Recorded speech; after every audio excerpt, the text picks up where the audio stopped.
আমরা কেন নবী নবী করি? আদম আলাইহিস সালাম হাসরের ময়দানে মুখ ফেরাবে, এত বড় একজন নবী কিন্তু আমাদের উপকার করবে না। লম্বা হাদিস, এখানে যত মুফাসসির মুহাদ্দিস আছেন, মাদ্রাসা সাধারণ জনগণ যারা হাদিস সম্পর্কে একটু চিন্তা ভাবনা করেন, একটু লেখাপড়া করেন, তারা বলবেন হাসরের ময়দানে আমরা সব আদম আলাইহিস সালামের কাছে যাব না? এই হাদিস তো ছোটবেলার থেকে শুনতেছেন, সব শ্রেণীর আলেম বলে। যারা নবীর দুশমন তারাও বলে, যারা নবীর সম্মানের বেয়াদবি করে তারাও এটা বলে, যারা বেয়াদবি করে না তারাও বলে। তাহলে আদম আলাইহিস সালাম যদি আমাদেরকে ফেরায় দেয়, তাহলে আমাদের জন্য দামি কি তিনি? ঈসা আলাইহিস সালাম পর্যন্ত হাদিস পড়েন, সব নবী যেখানে ফিরিয়ে দিবে সেখানে নবী মুহাম্মদুর রাসূলুল্লাহ বলবে দাঁড়াও, আমি আল্লাহর কাছে যাচ্ছি। কথা বলেন, যিনি আমাদেরকে, এই দুনিয়া তো কিছুই নয়, আপনি আমি চিরদিন দুনিয়ায় থাকবো না। আর দুনিয়া মাজরাতুল আখিরা, দুনিয়া হচ্ছে আখিরাতের একটা ক্ষেত। এই ক্ষেতে আপনি যা ফলাবেন হাসরের মাঠে তাই পাবেন। আর দুনিয়া সিজনুল মুমিনিন ও জান্নাতুল কাফির, জান্নাতের মুমিনদের জন্য দুনিয়া কষ্টের জায়গা, আর কাফেরদের জন্য দুনিয়া জান্নাত। এজন্য আপনি আমি যদি ফসল ভালো করি, সেখানে গিয়ে ফসল ভালো পাবো। এজন্য বাপজানেরা বলি, নবী মুহাম্মদুর রাসূলুল্লাহর আদেশের বাইরে চললে কোনো কাজ হবে না। কাজ হবে না। তো নবী মুহাম্মদুর রাসূল কেমন কোন নবী যদি আমাদের উপকার না করে, সবাই যদি বলে ইয়া নাফসি ইয়া নাফসি, হাসরের ময়দানে সবার বাক্য হবে। পৃথিবীতে যত নেতা আছে, পৃথিবীর মধ্যে যত মানব আছে, শুধু সাধারণ মানুষ বলে কথা নয়, পৃথিবীর মধ্যে যত দামি মানুষ আমরা দেখেছি, বর্তমানে আমাদের চোখে যত ক্ষমতাশীল, পুতিন বলেন আর যেই বলেন, ট্রাম্প বলেন আর যাই বলেন, বাংলাদেশে যারা চালাচ্ছে সবাইকে আমরা দেখলাম। কিন্তু এরা তো বর্তমান জামানার বড় বড় পদে আছে, কিন্তু পৃথিবীর সর্বপ্রথম মানব যাকে আল্লাহ ভালোবেসে সৃষ্টি করেছেন আদম আলাইহিস সালাম, তিনিও বলবে ইয়া নাফসি। 1,24,000 মতান্তরে 2,24,000 নবী যদি ইয়া নাফসি বলে, পুতিন তোমার কোনো বেল নাই, বেল নাই। অমুক বক্তা তোমার কোনো বেল নাই। মুহাদ্দিস হয়েছে, বড় বড় কথা বলো, রাসূলের শানে কথা বলতে গিয়ে ব্যালেন্স ঠিক রাখতে পারো না। সাহাবায়ে কেরাম নবীজির স্ত্রীদের শানে কথা বলতে গেলে ব্যালেন্স ঠিক রাখো না। তুমি কিসের? তুমিও তো ইয়া নাফসি বলবা। তুমি এত পাওয়ার দেখাও কার কাছে? আদম আলাইহিস সালাম ইয়া নাফসি, নূহ আলাইহিস সালাম ইয়া নাফসি, ঈসা আলাইহিস সালাম ইয়া নাফসি, লূত আলাইহিস সালাম ইয়া নাফসি, সুলাইমান আলাইহিস সালাম ইয়া নাফসি, মুসা আলাইহিস সালাম ইয়া নাফসি। সবাই যদি ইয়া নাফসি বলে, তুমি আমি কি? তুমি আমি কি? একজনই উম্মতি বলার সাহস পাবে, একজনই উম্মতি বলার অনুমতি পাবে, তিনি হচ্ছে মুহাম্মদুর রাসূলুল্লাহ সাল্লাল্লাহু আলাইহি ওয়াসাল্লাম। জানেন আমার নবীজি সাল্লাল্লাহু আলাইহি ওয়াসাল্লামের শান সম্পর্কে আমার আল্লাহ কি বলেছেন? আমরা তো অনেক শান শুনছি। আদম আলাইহিস সালাম, তার জন্য আমার নবী রহমত। ঈসা আলাইহিস সালাম, তার জন্য আমার নবী রহমত। আমার নবী সাল্লাল্লাহু আলাইহি ওয়াসাল্লাম বলেছেন, উতিতু উলুমুল আউয়ালিন ওয়াল আখিরিন, সবকিছু আমাকে দেওয়া হয়েছে। আদম থেকে ঈসা পর্যন্ত 1,24,000 নবীকে যে মর্যাদা দেওয়া হয়েছে, তার 1000 গুণ বেশি আমার নবীকে দেওয়া হয়েছে। হাদিস সাক্ষ্য দিচ্ছে 1,24,000 মতান্তরে 2,24,000 পয়গম্বরের কাছে জিবরাইল যে কবার আসছে, অঙ্ক কষে ভাগ করলে এক এক নবীর ভাগে 3 বার পড়ে। কয়বার? আর আমার নবী মুহাম্মদুর রাসূলুল্লাহর উপরে জিবরাইল সালাম 24,000 বার আসছে।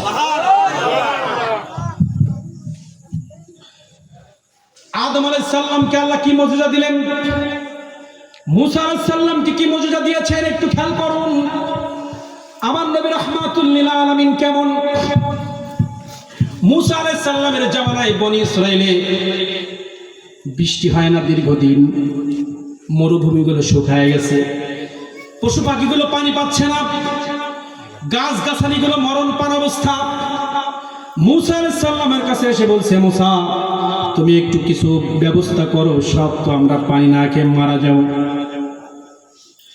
মুসা আলাইহিস সালাম আল্লাহ তাআলা ওহী করলেন, তোমার লাঠি দিছি কের জন্য? লাঠিটা পাহাড়ে আঘাত করো। পাথরের মধ্যে আঘাত করতে দেরি, সমগ্র বনি ইসরাইল পানিতে ভরপুর হয়ে গিয়েছে। সুবহানাল্লাহ। এটা মুসা আলাইহিস সালামের মুজিজা।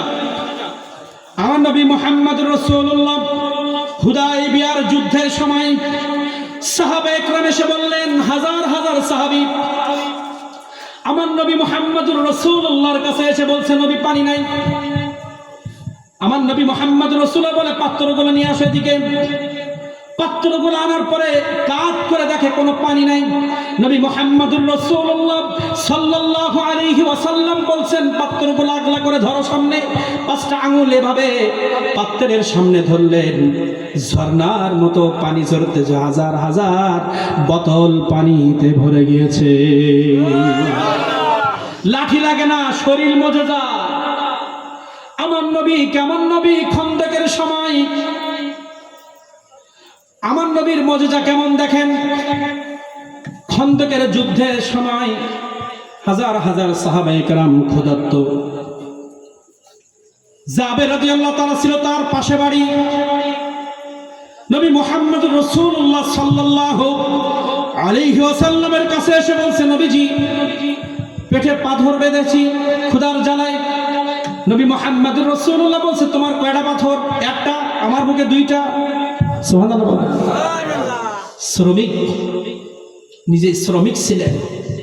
সাহাবায়ে কেরামদের বাদ দিয়ে নিজে খেয়েছেন না। আমাদের অনুসারীরা তো নিজের পেট ভর্তি করতে করতে শ্রমিকের পেটে খাওয়ার নাই। শ্রমিকের টাকাগুলো খাইতে খাইতে নিজের পেট বড় হয়ে গেছে। আর আমার নবীজি বলছে, তোমার একটা পাথর, আমার 2টা। তুমি খাও না, আমিও খাই নাই। জাবের রাদিয়াল্লাহু তাআলা যখন দেখলেন আমার নবীজি ক্ষুধার্ত, বাড়ি এসে স্ত্রীর সাথে পরামর্শ করলেন, আমার নবীজি ক্ষুধার্ত। জাবের রাদিয়াল্লাহু তাআলা বললেন, আমার স্ত্রী, আমার নবীজি ক্ষুধার্ত, আমি তো আর সহ্য করতে পারি না। আমার মন চাইছে আমি একটু নবীজিকে আমার বাড়িতে মেহমান বানাবো। একটু সরে আসেন, বসতে পারতেছেন না নাকি? আমি কিন্তু কোনো গজল বা বেশি বড় এদিকে ওদিকে বা বেশি সুন্দর ছন্দ করে বলতেছি না, কারণ হুজুর বসে আছে। আমি অল্প সময়ের মধ্যে কিছু মহব্বতের কথা বলছি। গজল পড়লে, নাচ শরীফ পড়তে গেলে হয়তো বা একটু সময় সামনাসামনি সরে আসে। পিছনে অনেক মানুষ দাঁড়ায় আছে, আপনারা তো আগে সামনে সরে আসেন। ইয়া রাসূলুল্লাহ, ইয়া হাবিবাল্লাহ, ইয়া রাসূলুল্লাহ, তুমি জীবন, তুমি মরণ, আধার ঘরে তুমি আপন, তুমি মোদের পারের তরি, তুমি নিধানে তারানে ওয়ালা। ইয়া রাসূলুল্লাহ, ইয়া হাবিবাল্লাহ, ইয়া রাসূলুল্লাহ।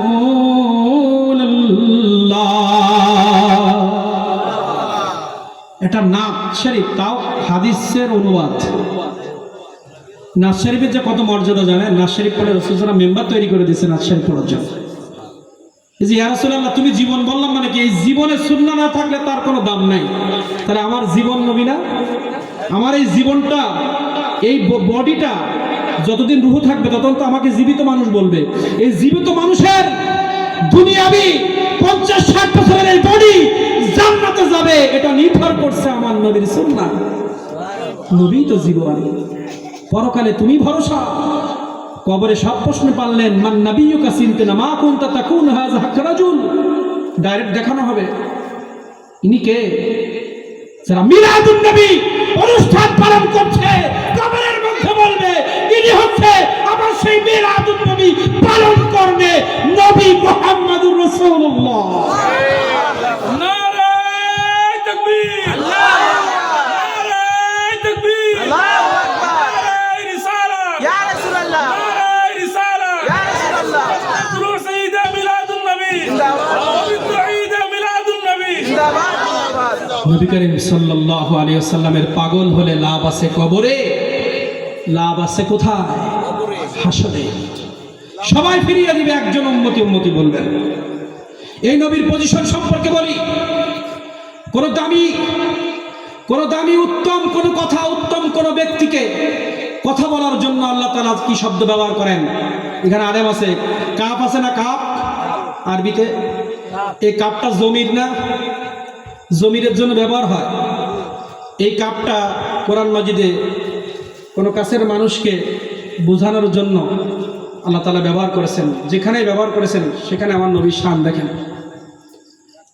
ফালা ওয়া রাব্বিকা ওয়ালা সাওফা ইউতিকা আলাম নাশরাহ লাকা। এই কা মানে কি? আমার নবী মুহাম্মদুর রাসূলুল্লাহ। ওয়া রাফা'না লাকা, যেখানেই বলেছেন আপনার জিকির।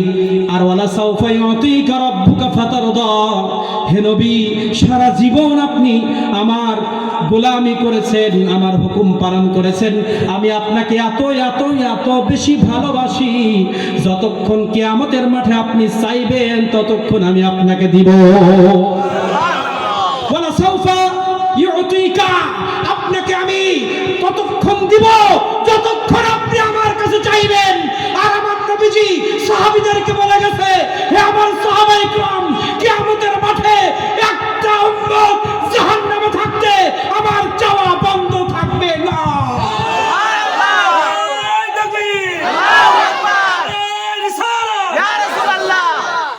আমার চাওয়া চলবে ততক্ষণ, আমার উম্মত জাহান্নামে থাকবে যতক্ষণ। একটা উম্মত জাহান্নামে থাকতে আমার চাওয়া পূরণ হবে না। আর প্রত্যেকটা চাওয়া পূরণ করবেন কে? বলেছেন কোথায়? সূরাতুদ দুহায়। বলেছেন কোথায়? সূরাতুদ দুহায়। ওয়ালা সাওফা ইউতিকা রাব্বুকা ফাতারদা, আপনি যতক্ষণ চাবেন ততক্ষণ দিব। আমার নবী চাইবেন মিলাদুন নবীর এই পাগলগুলোর জন্য। আমার নবীর পজিশন কেমন? জাবের রাদিয়াল্লাহু তাআলা আনহু তার স্ত্রীকে বলছেন, আমার নবীকে একটু বাড়ি মেহমানদারি করব, তোমার মতামত কি? স্ত্রী বলছেন, একটি মাত্র বকরি আছে, অল্প কিছু গোশত হবে আর অল্প একটু আটা আছে, একজন দুইজন পাঁচজনের মেহমানদারি করা সম্ভব। বলছে, আমি আপনাকে বললাম যুদ্ধের ময়দানে যাবেন, কিন্তু যখন দাওয়াত দিবেন নবীকে ডেকে ডেকে কানে কানে বলবেন, কারণ সবাই আসলে কোলাবে না, সবাই আসলে কোলাবে না। আমার নবী মুহাম্মদুর রাসূলুল্লাহকে স্ত্রীর পরামর্শ অনুযায়ী নবীজিকে যখন গিয়ে বললেন, হে নবী আপনার ক্ষুধার যন্ত্রণা, আপনি এখন খান নাই। সাহাবীদের প্রেম দেখেন, নবী কষ্ট থাকলে সাহাবীদের খারাপ লাগতো। আর সেই নবীর উত্তরসূরি আউলিয়া কিরাম, এলাকার আলেম ওলামা, তাদের খাওয়ানোর লোক হয় না, ইমাম সাহেবের খাওয়ানোর লোক হয় না। আল্লাহর ওলিদের বিপদে পাশে যাইতে আমাদের মন চায় না। আল্লাহর ওলি হক্কানি আলেমের পাশে দাঁড়াইলে আমার নবীর পাশে দাঁড়ানো হয়। নবীজিকে বললেন, আপনাকে একটু মেহমানদারি করব। বলার মাঠে যিনি উম্মতি উম্মতি বলবেন, সেটা আমার বোঝার জন্য কিছু কথা বলছিলাম। আমার নবীজি বলছে, জাবের তুমি যাও, আমরা আসতেছি। 2-3 হাজার সাহাবী যাবে। স্ত্রীর কাছে এসে বলছে, খবর হয়ে গেছে। আমার নবীজিকে কানে কানে বলছি, নবী ঢালাও হবে দাওয়াত দিচ্ছে। কি হবে? সাহাবীর যত ঈমান, তার থেকে তার স্ত্রীর ঈমান কেমন দেখেন। আজকে আমাদের ঈমান যেমন, আমার স্ত্রীর ঈমান তেমন। আমিও সুন্নাত মানি না, স্ত্রীও মানে না। স্ত্রীকে এসে যখন বলছেন, ও আমার স্ত্রী, আমি তো কানে কানে বলছি, কিন্তু আমার নবীজি ঢালাও ভাবে হাজার হাজার সাহাবী বলছে, জাবের বাড়ি যাব।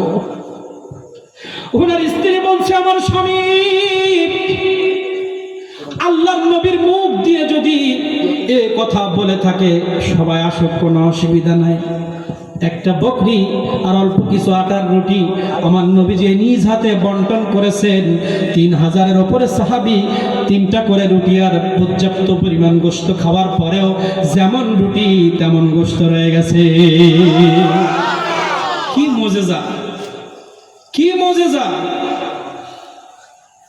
আনাস রাদিয়াল্লাহু তাআলা রাসূল কারীম সাল্লাল্লাহু আলাইহি ওয়াসাল্লামের একজন 10 বছরের খাদেম, ওনার বাড়ি মেহমান আসছে। ইব্রাহিম আলাইহিস সালাম যখন আগুনের মধ্যে পড়লো, তার পশমে আগুন টাচ করে নাই, আমরা সবাই জানি, তাই না? এটা ওনার মুজিজা। আর আনাস রাদিয়াল্লাহু বলছে, যখন মেহমান আসছে একটা দরকস্ত বিছায় দিছে দস্তরখানা, হঠাৎ করে দেখে ময়লা, উঠায় চুলার মধ্যে ফেলে দিছে, চুলার মধ্যে ফেলে দিছে। হঠাৎ করে কিছুক্ষণ পরে চুলার থেকে উঠায় ঝাড়া দিয়ে মেহমানের সামনে দিছে, ক্লিন নতুন। সবাই প্রশ্ন করলো, ময়লা দস্তরখানা আগুনের মধ্যে দিলেন, পুড়লো না, আবার নিট অ্যান্ড ক্লিন। বলছে আমার নবী মুহাম্মদুর রাসূলুল্লাহ সাল্লাল্লাহু আলাইহি ওয়াসাল্লাম এই কাপড়ের মধ্যে খানা খাওয়ার পরে হাত মুছেছিলেন। নবীর হাতের ছোঁয়াবে এই কাপড় আর কিয়ামত পর্যন্ত পুড়বে না। এ ছিল আমার নবীর মুজিজা। ওয়া আখিরি দাওয়ানা আলহামদুলিল্লাহি রাব্বিল আলামিন। আসসালামু আলাইকুম ওয়া রাহমাতুল্লাহ।